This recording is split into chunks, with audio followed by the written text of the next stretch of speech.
Hello, we're back. Still at IQ Games Huddersfield, covering the Northern League Legacy event with British Magic Time. I'm still Luke Kay, and it's Alex Roebuck is with me. We're all about finishing the last round of the Swiss. Just waiting for the last one or two results to come in before we can confirm the top 8. But we've got a couple of players who we're fairly certain have made the cut. We've got Daniil Starr on Death and Taxes. We haven't seen him on camera yet, so it'll be interesting to see his first quarter-final. I would imagine we'll get him on there. Get a look at his deck on screen. We've got Alex Carnell, who we saw earlier playing Burn. John Hibbert, who narrowly lost the last round. We're fairly certain he's going to have squeaked in on tiebreakers anyway, but he might be in sort of 8th, maybe 7th place. Yeah. So put that to one side. There's John Ingham, who's on the four-colour Delver Brew. He's losing him. He won his losing him. He won his losing, getting anyway, with a spectacular brainstorming to double removal. Yeah. So we're expecting him to be top seed. We've got Alistair Rees on Infect. Yeah. I think he was effectively on a winning inning. We're still waiting for his result. We've seen him on camera. Equally, Bug mid-range, also on the winning his opponent, Kieran Lawless. That's the Bug list with Leovold. I'd quite like to see that just because I've still not got to see a Leovold being cast. Seems strong in Vintage. We'll see how good it is in... and then 6. we're looking forward to seeing who the rest of the top 8 is. We have also got a fairly generic metagame breakdown that we can talk you through in just a few moments, but the highlights of which... it's pretty varied. Very varied. Most of the decks were just one-offs in the list. 20-player tournament, there was 3 decks that were represented twice. There was Infect, Storm, and Death and Taxes. Death and Taxes and 4-color Delver. There's various Delver / not quite Delver variants. As a concept was probably the most played concept. Yeah, there's just so many different flavours of it. I mean, You're right. When you It's start really breaking it down, you've got 4-color Delver, Bug Delver, Rug Delver, Bug Delver. Interestingly, unfortunately, Russell Anderson on Bug Delver didn't quite make it through to the higher rounds today, but playing Grim Flayer instead of Tarmogoyf in his Delver list and having some success. A card that people have sort of earmarked as good in Standard, and he's gradually proving itself to be playable in the Eternal formats. Had a lot of success in the recent Modern GPs. Yes. And we've seen it being played today in the Legacy events as well. Yeah. The card selection engine combined with a body that can potentially dodge Lightning Bolt is fairly impressive. Quite a bit of combo here today. Got Dredge, 2 Storm, the Sneak and Show, and the Painted Servant. So 7 combo decks.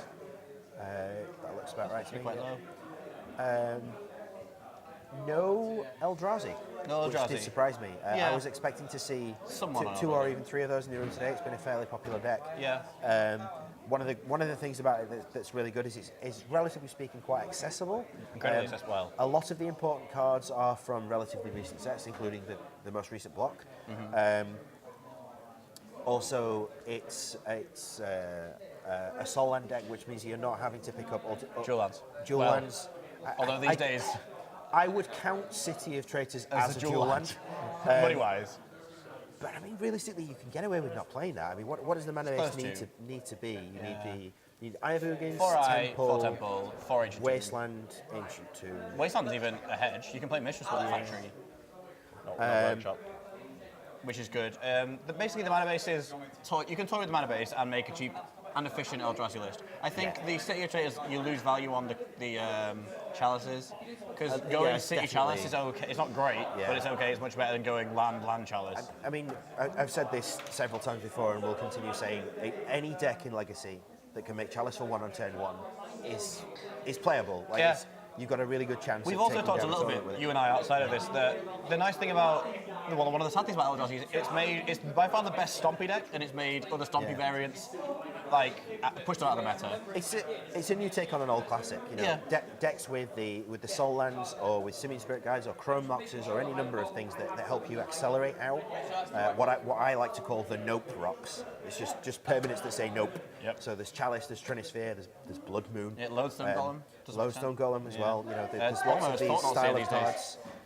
So you've had Blood Moon Stompy, Dragon Stompy, Werewolf Stompy, Sea Stompy. There's even Sylvan Plug, which is sort of a green Stompy. Same idea. With chokes. These decks have been around in one shape or another for a long time, and then out of nowhere we had these Eldrazi printed, which are. Sorry, there's just a top 8 announcement happening behind us. Lots of jubilant players. Was that somebody squeaking in on tiebreakers? Yes. We'll just beep that out on re-edit later. Yeah, a natural draw, I think, in round 4, or possibly an ID. No, it was an ID. Caused 2 pair downs in the final round that meant a lot of Big people fan. couldn't ID, and I think we're going to get We're going to get the any top minute 8 now. list in just a second. And we're going to So pick your goes over to quarter-final. If you've got any particular preferences, hit us up on Twitter. I've got it open next week. British sure. Magic Tea. At British Magic Tea. I'm surveying this aggressively. So if you've got any friends in the top 8 you want to see, Right, hit we're us up on Twitter. able to confirm definitely now what the top 8 are. Our first seed, as we expected, is John Ingham. John with Ingham, we've was seen him on camera twice. The 4-colour Delver Brew that we saw last round with Dark Confidant. the Dark Confidence that apparently don't cost life if you're John. No, not if you no. Our second seed, Daniil Starr on Death and Taxes. So I think we perhaps ought to try and get them on camera because we've not seen Daniil yet. Yeah, definitely try and get Daniil on make that work. final. Our third seed, Burn Alex Carnell. Now we've got Lawrence who we Arnell. also saw earlier. Yeah, also on Falkland, so both.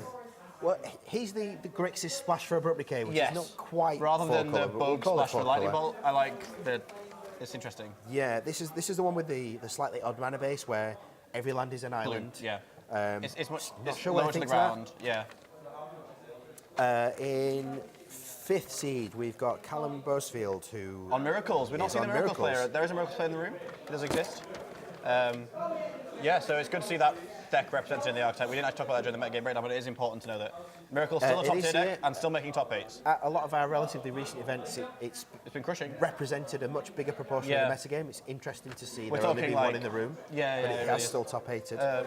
6th seed is Kieran Lawless. He's the mid-range bug build with Leovold. Yeah, friend of the stream. We saw him on stream earlier for a little while as well. So it's nice to see that we've got lots of different flavours of these 3 colour strategies. Yes. With Deathrite Shaman and Abrupt Decay style cards creeping in. Yeah. Our 7th seed is John Hibbert, who lost the round that was on camera. Lost what we thought he was winning in, yeah. We were expecting him to get in on tiebreakers, and he has and he done. did. And then finally... And our 8th seed is Joe McPartlin Jones on Mud. Yeah, scumbag from round 1. I was expecting it to be... I was expecting John Brogan or Stephen Hurrell to beat him. It was John Brogan. So yeah, John Brogan it was Storm Mud for a winning, and it looks like Mud won. So yeah, Joe from... so it looks like we're going to get Mud versus D&T again. So we can turn that into pairings as well. Exactly, seeded. So assuming Joe McPartlin Jones finished 8th seed and Daniil so Starr... Oh no, Daniil Starr finished 2nd seed, didn't he? First versus 8th. So that's 6th versus 7th, which is Death and Taxes against Shardless Bug. It's not 6th versus... Second versus 7th. Yeah, 2nd versus 7th. So we're going to get Death and Taxes versus Shardless Bug. Fascinating stuff. And then 3rd versus 6th is Burn versus Bug Midrange. Burn versus Bug Midrange. That might be the end of Kieran's tournament. And our table 4 is Lawrence Arnell on Grixis Delver against Callum Bosefield and Miracles. Awesome. Can I have that? Yeah. So we'll just get those noted down quickly. Yeah, we'll just get those noted down real quick and look forward to heading over to the feature match area shortly. We're just going to pop to adverts for just a few seconds while we get the feature match area sorted out, ready for the match. We'll see you shortly. Thank you very much for tuning in, and we'll look forward to covering the top 8 in just a few minutes. Thank you very much.